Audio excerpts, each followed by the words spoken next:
everyone, welcome to the Gourmet Gentleman, where we are learning how to eat, drink, and dress well and to the glory of God.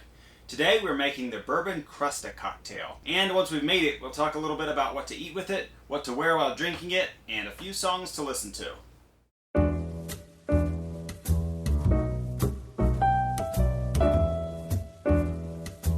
We'll start by making sure we have our chilled cocktail glass rimmed with sugar.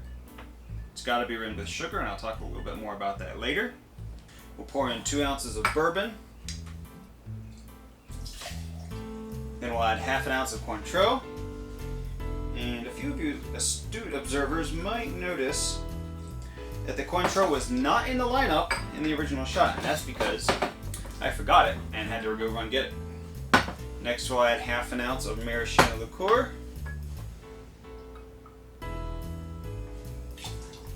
Add half an ounce of lemon juice. And 2 dashes of orange bitters. Or 3. Then we'll add our ice and shake it up. Go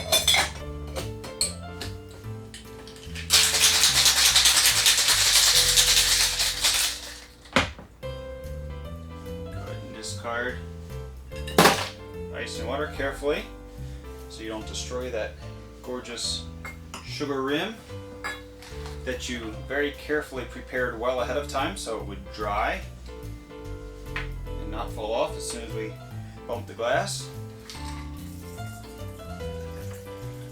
Double strain that into the cocktail glass. Now, before we garnish this, I'm going to talk a little bit about 2 ways to make this. One way is using a wine glass.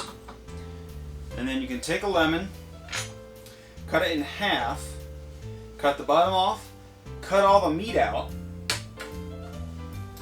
and seal it in the glass like that. Usually leave about ½ inch or so of lemon rind sticking out, and then you can sugar rim that lemon rind. Okay? That's a little more difficult, so we're not doing that today. Here's another perfectly good option, and that is just use a cocktail glass and rim it with sugar. And then give yourself a nice big fat lemon twist for a garnish. And even though we'll go ahead and cut this garnish over the drink like normal, since we've got that sugar rim on there, we won't be rubbing it around the edge of the drink, obviously. Go ahead and give that a squeeze. Try to knock as little sugar off as possible. And there's our drink, the Bourbon Crusta.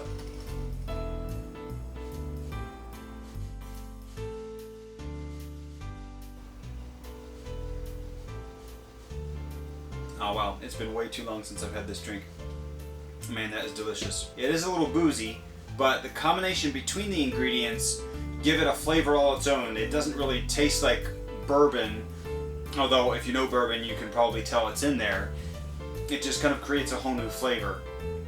A little bit of citrus, but not very tart, especially thanks to that sugar rim, which, by the way, that crust of sugar around the edge of the glass is what gives the Crusta cocktail its name.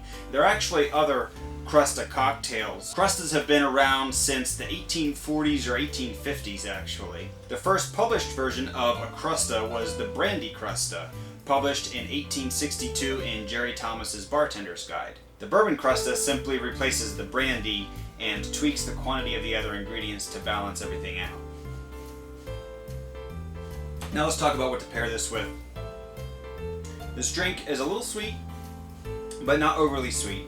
It would actually go well with a fairly sweet dessert. So I'm thinking probably a New York style cheesecake would be really good. My wife can make a fantastic New York style cheesecake that I would love to try with this drink. So keep your eye out. We'll do another video where I get her to teach us how to make her New York style cheesecake. I would wear a nice single-breasted blazer while I would be drinking this and eating my delicious New York style cheesecake, with a sweater vest and of course a fedora, because your outfit will always look 10 times better if you're wearing a cool hat. The 2 songs I would pair with this drink are both recordings by Andy Williams. Most of you know, I'm sure, of Andy Williams, who is probably best known for his rendition of Moon River. His first performance was in the choir in his local Presbyterian church, and he formed a singing group with his brothers in 1938. Andy Williams had 3 brothers, and as a quartet, they performed together in a few musicals in the 1940s. His solo career began in 1953, and he had his first #1 hit in 1957 with the song Butterfly. He reached the peak of his popularity in the 1960s and early 70s, and in my opinion, he's a classic artist that everyone should be familiar with. His version of the song Blue Christmas from the live album, the new Andy Williams Christmas album, is probably my favorite recording of his and is actually the best recording out there of the song Blue Christmas. Don't take my word for it, go look it up, prove me wrong. So the first song I'm recommending is Charade, the version done by Andy Williams. The music was written by Henry Mancini, who is best known for composing the Pink Panther theme. And the lyrics were written by Johnny Mercer, who wrote the lyrics to many of the classic pop songs, including the English version of the song Autumn Leaves from 1945.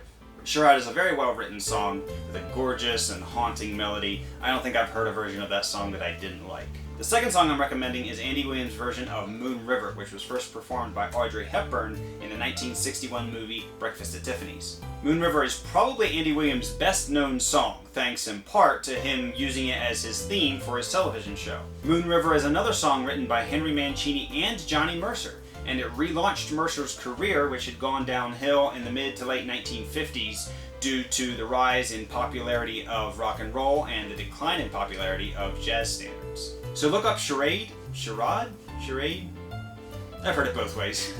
and Moon River by Andy Williams, and give them a listen, I'm sure you'll like them. Now go make your own Bourbon Crusta and enjoy it to the glory of God. Give this video a thumbs up if you liked it, subscribe to our channel for more videos like this, and thanks for watching.